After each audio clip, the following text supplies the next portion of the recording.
Assalamualaikum warahmatullahi wabarakatuh.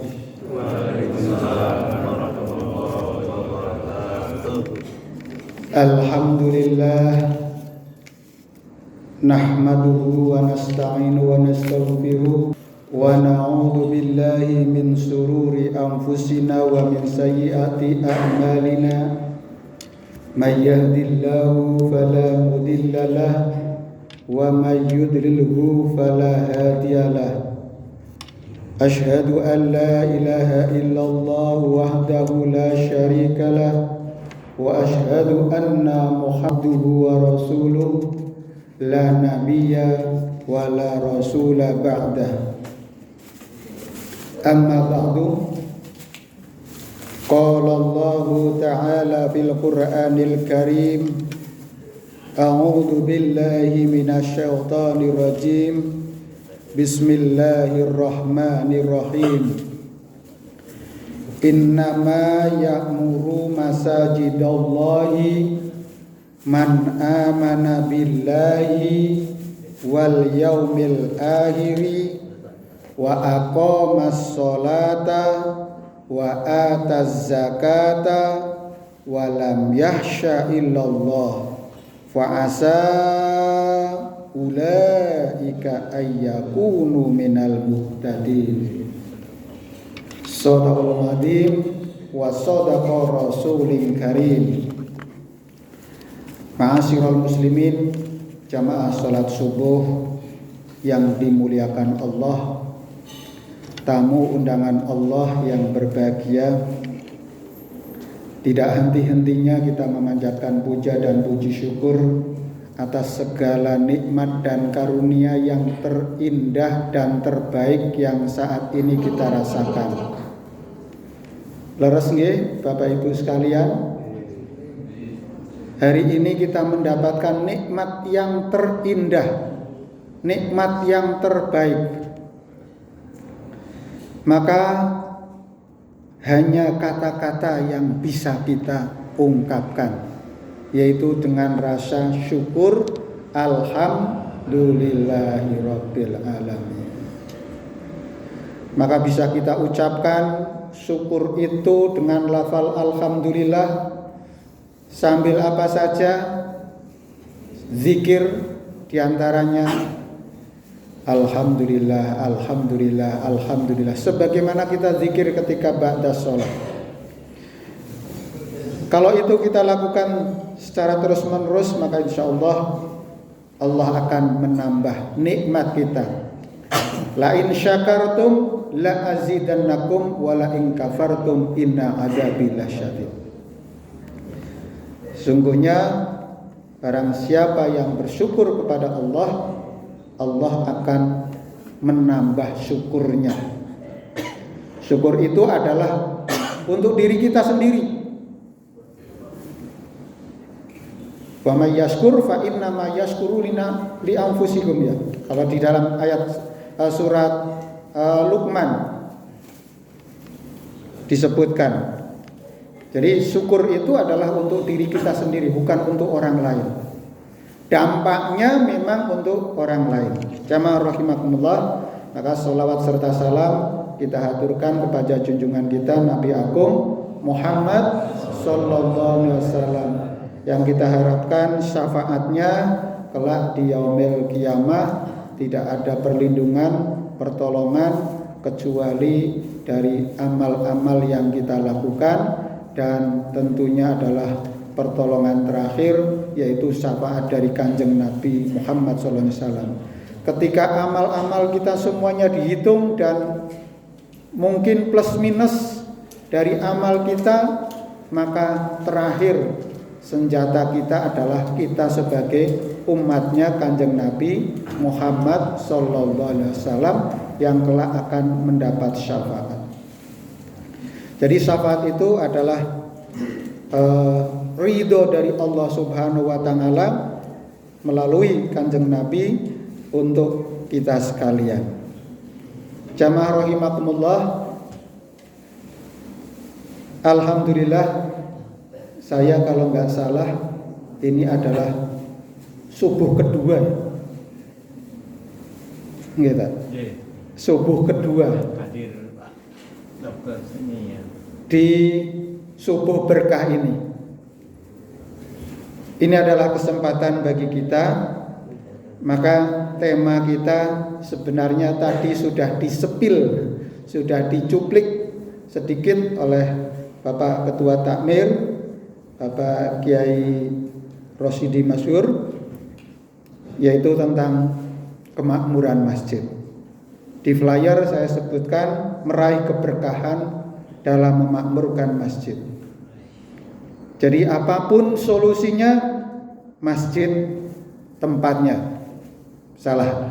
Apapun masalahnya, masjid solusinya.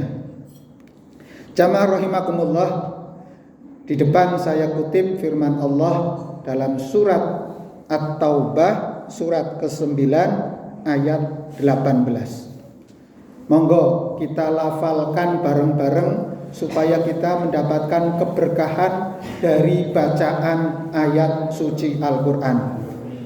A'udzu billahi minasyaitonir rajim. A'udzu billahi minasyaitonir rajim. Bismillahirrahmanirrahim. Bismillahirrahmanirrahim. Innama ya'muru masajidallahi Ya'muru masajidallahi man amana billahi man amana billahi wal yawmal akhiri wal yawmal akhiri wa aqamas sholata wa aqamas sholata wa ataz zakata wa ataz zakata wa lam yahsha illallah wa lam yakhsha illallah fa'asa fa'asa ulaika ayyakunu ayyakunu minal muhtadin. Alhamdulillah, kalau satu huruf itu adalah kebaikan, maka di ayat ini saya belum pernah menghitung itu, Pak Rusidi. Pinten nggih? Itu adalah kebaikan semuanya. Jadi di dalam riwayat disebutkan alif lam mim itu bukan satu kata, tapi adalah alif itu sendiri, lam sendiri, mim itu sendiri. Nah, kalau di ayat surat At-Taubah 18 ini udah banyak sekali nih. Maka itu adalah kebaikan, itu adalah pahala, keberkahan bagi kita yang melafalkan, membaca ayat suci Al-Quran. Jadi sebenarnya di dalam Islam banyak sekali, kalau kita amalkan semuanya itu adalah kebaikan-kebaikan yang akan kita petik kelak.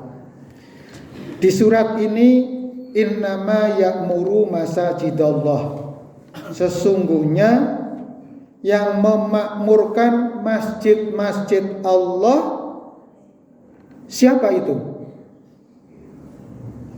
Apakah kita ini juga termasuk golongan orang-orang yang memakmurkan masjid? Nah, insya Allah ya.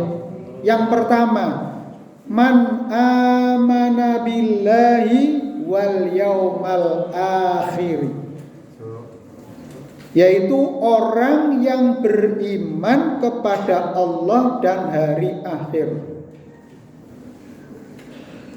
Jadi iman itu harga yang mahal. Kalau ada saudara-saudara kita menggadaikan imannya hanya karena sembako, ini kita akan menjadi orang-orang yang khosirun, orang-orang yang rugi.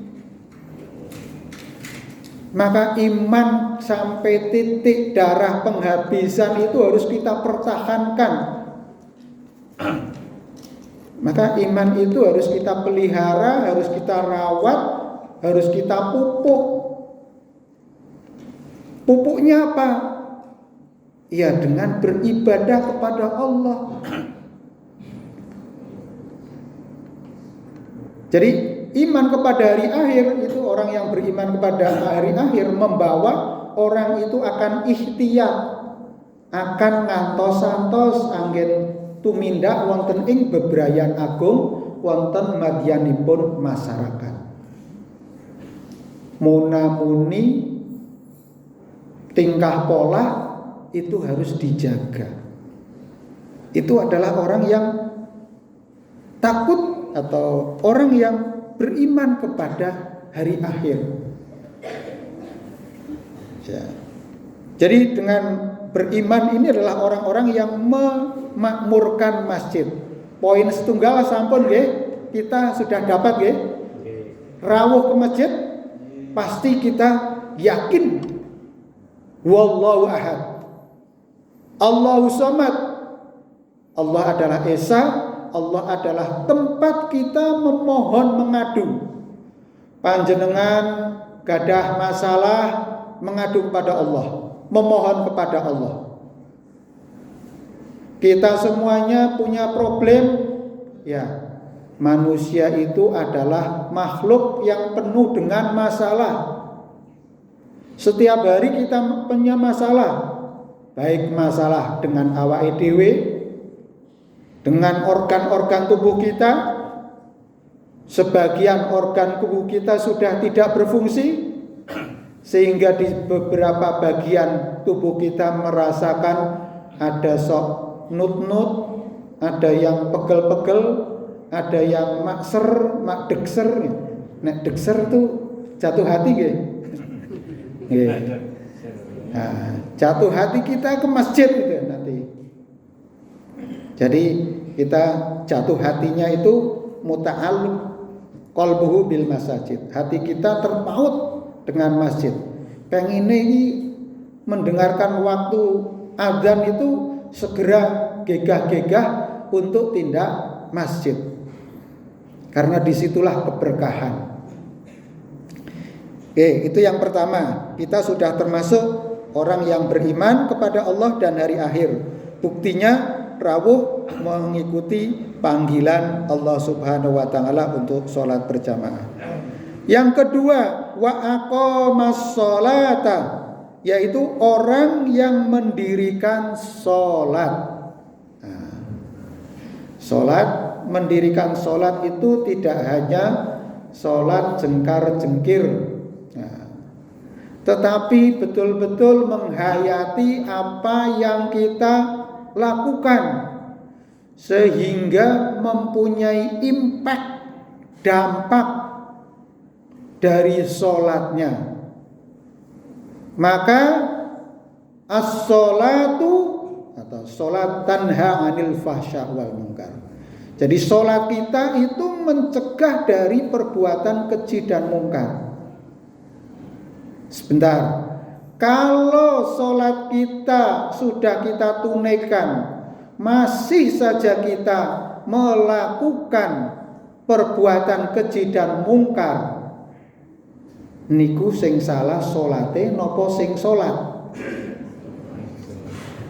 Sing sholat berarti tidak hanya sekedar tadi formalitas saja, tetapi kehadiran hati kita, kehadiran badan kita, kehadiran pikiran kita tertuju manungku pujo dumateng ngarsanipun Allah Subhanahu wa taala. Niki bahasane Pak Yanto niki manungku pujo. Jadi connect kepada Allah Subhanahu wa taala. Bila hati kita connect kepada Allah Subhanahu wa taala, tidak sempat kita untuk bermaksiat, berbuat jahat kepada Allah. Tapi pengine kuwi berbuat sae tok. pengennya selalu ingin berbuat baik.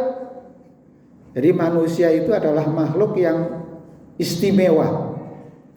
Mengapa? Nek manusia itu kesetanan lebih jahat dari setan. Jadi kalau setan itu hanya memicu saja ya, tapi sudah manusia sudah hilang kesadarannya, setannya udah lari tapi dia sudah jadi setan, itu manusia kesetanan.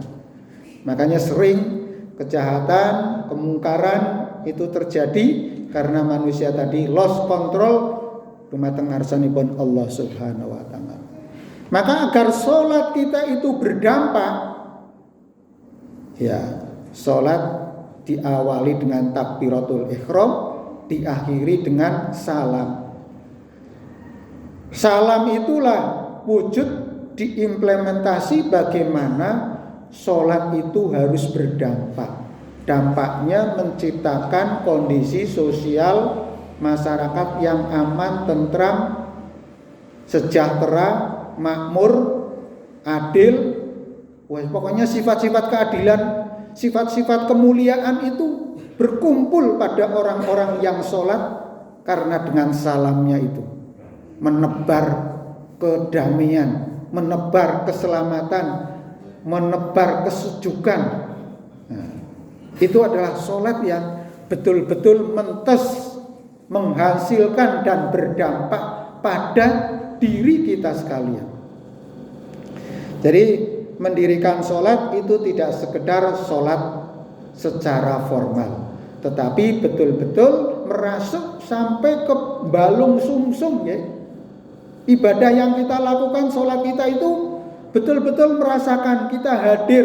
Allah itu hadir dalam hati kita, pikiran kita.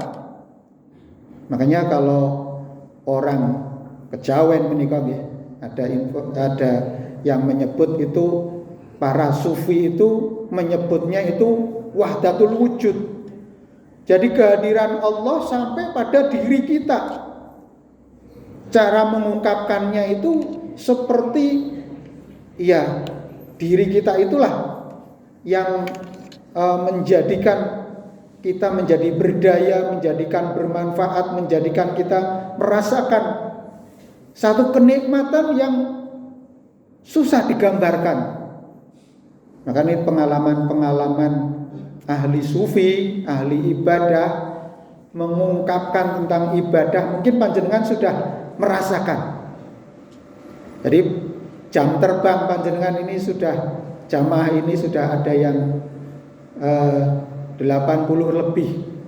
Ini jam terbangnya sudah merasakan betapa nikmatnya sholat, betapa rindunya waktu-waktu sholat itu nikmat. Kalau sudah purno yang ditunggu nopo Pak Rusidi? Yang ditunggu cuma waktu sholat. Panjenengan bekerja siang malam hanya ditunggu waktu sholat. Itu waktu yang sangat nikmat. Apalagi kalau sholat malam. Pertama mungkin berat. Berat itu karena kita punya masalah, belum punya kesadaran, belum ada hidayah bagi kita. Tapi ketika hidayah itu sampai kepada kita, kita akan merasakan betapa nikmatnya ibadah-ibadah yang kita lakukan. Nah ini, jadi sholat ini harus berdampak kepada kita, sehingga menuntun kita menjadi kompas, menjadi panduan kita untuk senantiasa menjaga bagaimana ibadah kita itu terjaga. Ya, jadi tidak hanya mendirikan atau mengerjakan sholat, tapi betul-betul sholat itu kita lakukan dengan sepenuh hati, sepenuh jiwa.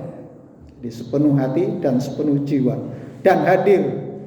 Kalau kita sholat kok masih gelisah, ya coba tambah rakaatnya, tambah lagi rakaatnya, sampai sebagaimana seperti sholat tarawih. Kalau sholat tahajud ya, meskipun tidak dibatasi, tapi minimal seperti sholat tarawih. Ya kalau bisa sholat malam ya minimal 2 rakaat, witir 1 rakaat. Ya Kalau bisa kita dawamkan menjadi istiqomah, menjadi amalan kita, menjadi habit ya, kebiasaan, maka orang-orang yang melakukan sholat, menambah dengan sholat sunnah tahajud itu akan mendapatkan maqamam mahmuda, tempat yang mulia di sisi Allah Subhanahu wa taala. Jadi sudah tidak ada jarak lagi, karena sholat yang paling berat itu adalah sholat malam. Tapi bila kita bisa menaklukkannya, maka bonusnya adalah maqamam mahmuda. Kita akan dapat. Ya mungkin panjenengan sudah merasakan ya, aku wong biasa-biasa, tidak punya apa-apa. Tadi disampaikan riwayat bahwa antara orang yang punya apa-apa dengan orang yang tidak punya apa-apa itu saling cemburu. Cemburu apa? Kok mendapatkan karunia dari Allah Subhanahu wa taala. Maka dengan kita menunaikan ibadah itu sudah tidak ada cemburunya. Orang yang beribadah, yang rajin ibadah, kaya miskin atau kekurangan itu hanya persoalan kehidupan yang itu untuk menguji liyabluwakum ayyukum ahsanu amala, untuk menguji siapakah di antara kita yang terbaik ahsanu amala, perbuatan kita, amal soleh kita. Nah, ini jadi kita tidak hanya sekedar mendirikan sholat, tapi betul-betul sholat merasuk kepada jiwa dan spiritualitas kita. Yang ketiga, wa ataz zakata, orang-orang yang menunaikan zakat. Wah, tadi sudah ada kotak ajaib, kotak putih, kotak yang akan kita buka kelak di akhirat nanti sebagai tabungan amal kita. Jadi zakat dalam makna yang lebih luas adalah segala amal-amal yang terkait dengan maliyah yang kita tasarufkan, yang berupa harta yang kita keluarkan, baik itu sebagai infak, sebagai sedekah, baik itu sebagai zakat, baik itu sebagai wakaf, baik itu sebagai hibah. Nah, ini semuanya adalah pemberian, baik itu warisan. Jadi warisan itu adalah bentuk amal soleh dari leluhur kita. Kalau panjenengan diwarisi sawah 1 hektar, nah, itu adalah amal baiknya leluhur kita, orang tua kita yang memberikan warisan, meninggalkan warisan. Maka di dalam ayat disebutkan wal yahsyalladzina law taraku min khalfihim dzurriyyatan di'afa. Janganlah kalian meninggalkan di belakang mereka generasi yang lemah ekonominya, lemah ilmu pengetahuannya, lemah akhlak dan moral budi pekertinya. Maka orang tua harus betul mendidik, menyiapkan anak-anaknya untuk bisa tumbuh kembang sebaik-baiknya, termasuk juga meninggalkan rojo brono harta benda yang dimiliki. Ya, itu tidak akan kembali, atau itu semuanya akan menjadi tinggalan amal soleh yang terus mengalir pahalanya. Maka ada 3 hal kelompok masyarakat yang kelak kalau meninggal itu amalnya terus akan mengalir, yaitu orang-orang yang mengeluarkan sebagian hartanya untuk kebaikan. Yang kedua adalah orang yang menuntut ilmu dan menyebarkan ilmunya kepada yang lain. Dan yang ketiga adalah anak soleh yang senantiasa mendoakan kedua orang tuanya.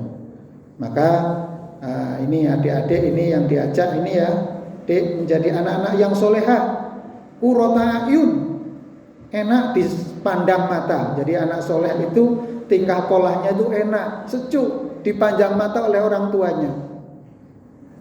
Dan waja'alna lil muttaqina imama, kelak akan menjadi orang-orang atau leadernya orang-orang yang soleh, menjadi pemimpinnya orang-orang yang soleh. Itu yang senantiasa kita doakan kepada anak-anak kita. Jadi apapun harta kita yang kita keluarkan untuk fisabilillah jalan Allah, itu semuanya akan kita petik nanti di akhirat.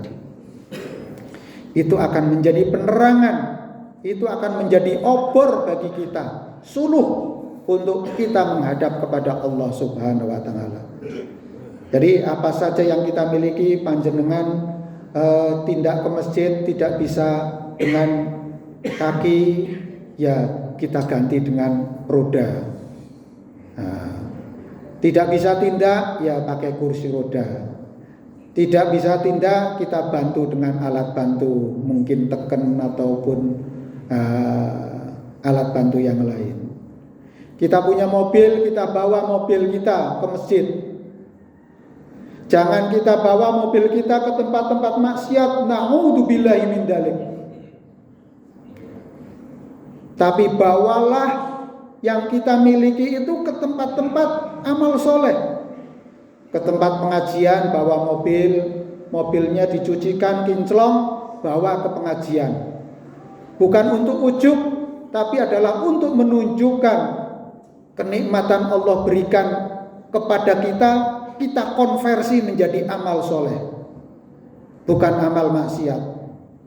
Kita cuci mobil kita, tahu-tahu nongkrong di tempat maksiat. Na'udzubillahi min dzalik.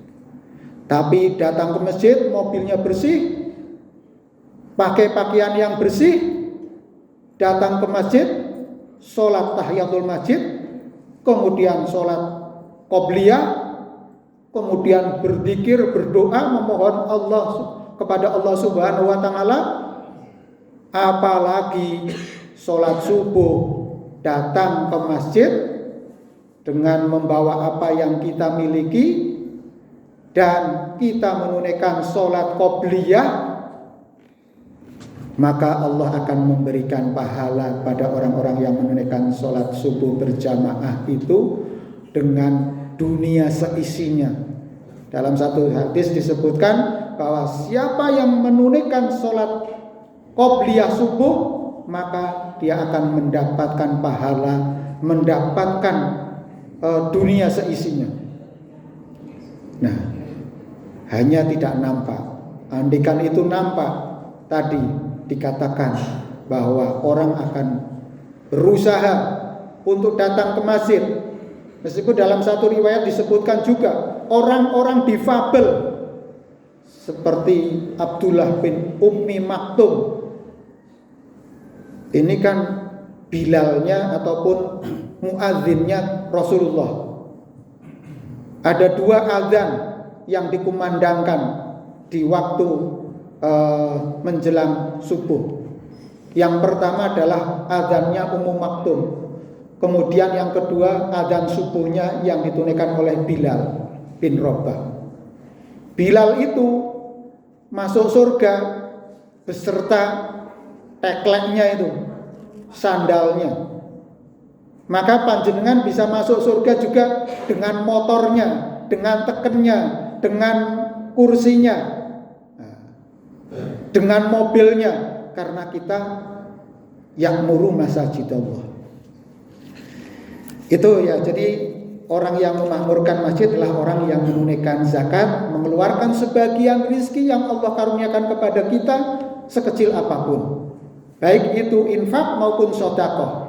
Kalau sedekah, kalau kita memang betul-betul tidak punya apa-apa, ya yang bisa kita lakukan mesam, mesem, senyum, senyum.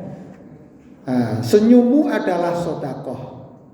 At-tabassumuka as-sedekah. Jadi senyum kita, aruh-aruh dengan saudara kita, tetangga kita, dengan muka yang ceria, maka itu adalah sedekah yang paling rendah atau paling kecil, yang paling mudah yang bisa kita lakukan. Yang keempat, jamaah rahimakumullah, orang yang memakmurkan masjid dalam surat At-Taubah 18 adalah orang yang tidak takut kecuali kepada Allah. Sekarang banyak sekali kalau kita melihat di media ataupun di televisi, berita-berita kejahatan itu banyak. Itu adalah orang-orang yang tidak takut kepada Allah. Nah, sementara kita adalah takut kepada Allah. Orang yang tidak takut kepada Allah pasti yang diproduksi adalah kejahatan, kemaksiatan. Tapi orang yang takut kepada Allah, hanya persoalan sepele saja itu sudah gelisah hatinya itu ya. Ya Allah, aku kok tadi ngucap apa ya kepada si A si B. Ketoke orang merenung hati, neng hati orang bisa diterima. Wah, itu jadi gelisah. Wah, sesok akulah minta maaf. Begitu, ini di hati itu sangat terasa, akan sensitif bagi orang-orang yang takut kepada Allah. Maka orang yang takut kecuali kepada Allah ini akan mendekatkan diri kepada Allah. Karena takut akan siksanya, takut akan azabnya, takut kalau Allah sesok tidak mengasihkan surga kepada kita. Nah, ini. Maka jamaah rahimakumullah, fa'asa ulaika ayyakunu minal muhtadin. Mereka itulah 4 orang ini, orang yang beriman kepada Allah dan hari akhir, orang yang mendirikan sholat, orang yang menunaikan zakat, orang yang takut, ya orang yang tidak takut kecuali kepada Allah.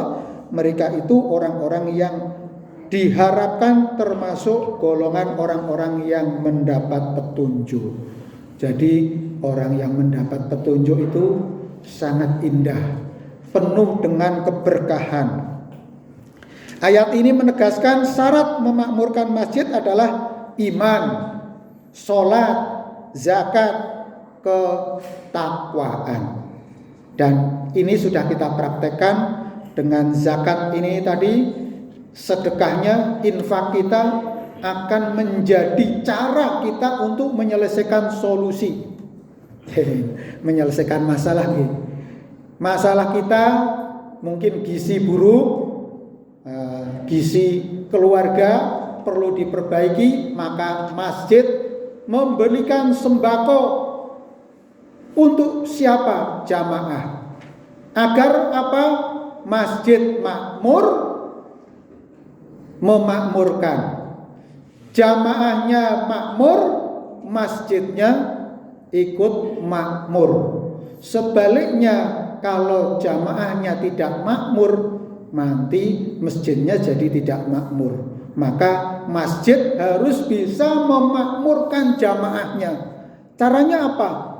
Ini pemberdayaan, infak, zakat, dan sedekah. Kita gerakkan, yang kita keluarkan berapapun akan dilipat gandakan oleh Allah. 10 kali lipat, 27 kali lipat, 40 kali lipat, hingga sampai 100, bahkan tak terhingga. Buktinya apa? Hati kita tentrem, hanya mengeluarkan 1.000 rupiah, tapi neng hati wit celes, tenang. Kita mengeluarkan 100.000, soyo ngeremboko hati kita itu duk duk duk duk, cintanya kepada Allah itu berdebar-debar. Coba panjenengan mungkin bisa direnungkan, mengamalkan ayat tentang ad'afan mudha'afan. Allah akan melipat gandakan pahala ataupun kenikmatan pada kita. Coba kita keluarkan 100.000 betul ikhlas, seperti kita ke kamar mandi gitu. Ikhlasnya melebihi itulah katakanlah. Coba tunggu berapa saat, apa yang akan terjadi. Dan jangan dipikir ya, tapi jangan berharap.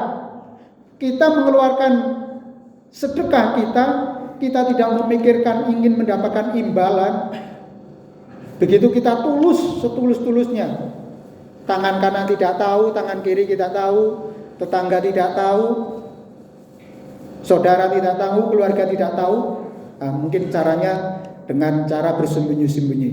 Tapi sedekah ini boleh bersembunyi-sembunyi, bisa seperti tadi, atau ditutup-tutupi sedikit itu, kita tahu itu ya sedekah itu, infak. Tapi kita mencoba yang sama sekali kita tidak ada orang yang tahu. Jadi begitu itu langsung sedekah. Atau mungkin buka e-wallet atau di HP itu ada aplikasi, ada rekening itu langsung ada bencana di Banyumas, di Sumatera, wah, di luar negeri ataupun di Gaza, langsung buka klik 100.000 les, orang tidak yang tahu dan tidak melaporkan juga pada panitia yang punya menerima donasi itu. Tiba-tiba apa yang terjadi?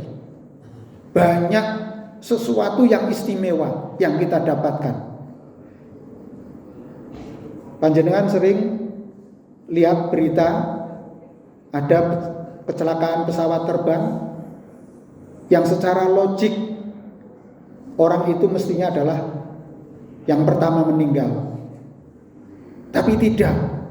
Seorang ibu beserta anaknya yang masih balita selamat, atau sebaliknya anaknya yang selamat. Jadi apa yang kita keluarkan itu adalah tolak balak. Hanya saja orang Jawa itu jadi kepercayaannya lain. Sedekahnya itu bukan untuk pada Allah tetapi kepada sesuatu yang di luar itu. Maka itu jadi jatuh syirik. Makanya mestinya adalah sedekahnya itu adalah sedekah bumi, itu adalah ketulusan kita untuk mengeluarkan sebagian dari harta yang kita miliki. Jamaah rahimakumullah. Jadi ayat surat At-Taubah ayat 18 menegaskan syarat memakmurkan masjid adalah iman, sholat, zakat, dan ketakwaan. Nah, para ulama menjelaskan sedikit melih nggih. Niki sampai jam pinten. Katanya sudah gelisah ya. Nggih. Nanti sedikit lagi 2 poin. Jadi memakmurkan masjid ada 2. Imarah hissiyah itu adalah memakmurkan masjid secara fisik. Fisik itu adalah kelihatan, ketok, seperti halnya bangunannya, seperti halnya kebersihannya, keindahannya. Ini adalah fisik bagaimana kita memakmurkan masjid. Nek masjid kita sudah bocor-bocor, maka takmir harus tandang, cangcut tali wondo. Jamaah juga itu respon. Jadi tempat kita akan menjadi nyaman. Nah, yang kedua ini adalah terkait imarah maknawiyah. Memakmurkan masjid secara maknawiyah, yaitu menghidupkan sholat berjamaah, kajian ilmu seperti ini, taklim, kajian, pengajian, mau majelis taklim atau yang jelas ini adalah mengkaji. Tidak hanya mengaji, mengulang-ulang bacaan, tapi adalah mengkaji sehingga ada buah ilmu yang kita dapatkan, ada buah hikmah yang kita dapatkan. Sekalipun yang mengisi adalah itu saja atau orang itu saja, tapi kita mengambil makna. Katakanlah mungkin variasi tadi, takmirnya mengambil dari luar. Tapi kalau tidak, maka undur makola wala tandur mangkola. Lihat, perhatikan apa yang dikatakan dan jangan melihat sopo kuwi, siapa yang menyampaikan, tapi apa buah dari hikmah yang disampaikan. Apabila itu sudah pernah disampaikan, ya kita tadi berpikir kembali mengambil hikmah yang lebih. Mengapa ini kok disampaikan terus? Ada apa? Ada hikmah apa? Sehingga kita mendapatkan pelajaran dari itu. Itu adalah kajian ilmu. Itu adalah bagaimana kita memakmurkan masjid secara maknawiyah agar kita bisa mendapatkan ilmu. Kemudian zikir. Ini sifatnya personal ya. Kita melakukan datang ke masjid, zikir kebanyak-banyaknya, zikrullah baik di masjid maupun di luar masjid. Kemudian kegiatan yang mendekatkan diri kepada Allah, mau berjamaah maupun sendiri-sendiri, prinsipnya adalah ini adalah memakmurkan masjid adalah bagaimana kita mendekatkan diri kepada Allah di masjid Allah. Sehingga Rasulullah bersabda, barang siapa yang pergi ke masjid pada waktu pagi dan sore, maka Allah menyediakan untuknya hidangan di surga setiap kali ia pergi pagi atau sore. Poin ya, hari ini kita sudah dapat hidangan dari Allah Subhanahu wa taala. Hidangan yang saat ini adalah berkah rezeki kita ini, gelas dan bungkusan plastik sembako. Ini di dunia saja. Kelak kita akan mendapatkan hidangan dari Allah di pagi dan sore, sebagaimana kita menunaikan sholat subuh maupun sholat maghrib maupun isya, dan syukur sholat di tengahnya zuhur dan asar itu kita tunaikan dan berangkat ke masjid, maka insya Allah ini akan memberikan kita hidangan di surga, sebagaimana riwayat hadis Bukhari dan Muslim. Yang terakhir, sudah kurang 5 menit. Oke, kesimpulannya. Yang pertama, mungkin perlu dicatat, diingat-ingat. Ya, yang betul ingat, tapi yang dipraktekkan insya Allah sudah langsung. Kalau ilmu diamalkan, insya Allah akan langsung. Learning by doing ya. Belajar dengan praktek. Kalau kita tidak pernah mempraktekkan, kita tidak bisa merasakan. Tetapi kalau kita mempraktekkan, kita insya Allah akan mendapatkan buah hikmah dan ilmu dan amal. Yang pertama adalah kesimpulannya, syarat memakmurkan masjid adalah iman, sholat, zakat, dan takut hanya kepada Allah Subhanahu wa taala, yang berarti adalah takwa. Yang kedua, makna memakmurkan masjid bukan sekedar membangun fisik, tetapi menghidupkan ibadah-ibadah, kajian-kajian ilmu, dan ukhuwah. Maka dengan kita hadir akan bisa ukhuwah Islamiyah sesama kita, bisa berbagi sesama kita, sehingga terjalin silaturahmi yang erat. Yang ketiga, keutamaan membangun masjid, sholat berjamaah, dan rutin menghadiri masjid. Ini adalah keutamaan yang akan memberikan kita termasuk orang-orang yang mendapat petunjuk dan akan mendapatkan keberkahan hidup kita. Semoga kita termasuk orang-orang yang dirindukan oleh masjid, sukses dunia dan akhirat. Allahumma amin. Kita mohon kepada Allah. A'udzubillahi minasyaitonirrajim. Bismillahirrahmanirrahim. Allahumma sholli wa sallim wa barik ala Muhammad wa ala ali Muhammad waj'alna ma'hum bi rahmatika ya arhamar rahimin. Hamdan syakirin, hamdan na'imin, hamdan yuwafi ni'amahu wa yukafi mazida. Ya Rabbana lakal hamdu kama yanbaghi li jalali wajhika wa 'azimi sultan. Allahumma fir lil mu'minina wal mu'minat wal muslimina wal muslimat al ahya'i minhum wal amwat innaka sami'un qaribun mujibud da'wat ya qadiyal hajat. Allahumma fir lana wa li walidaina warhamhuma kama rabbayana shighara. Rabbana hab lana min azwajina qurrata a'yun waj'alna lil muttaqina imama. Rabbi ja'alni muqimas sholati wa min dzurriyyati rabbana fataqabbal du'a. Allahumma ja'al hada jam'an maghfura wa tafarruqana hada tafarruqan marhuma. Allahumma ja'al yaumina hada awwalus salaha wa awsatuhu falaha wa akhiru najaha bahiran bi rahmatika ya arhamar rahimin.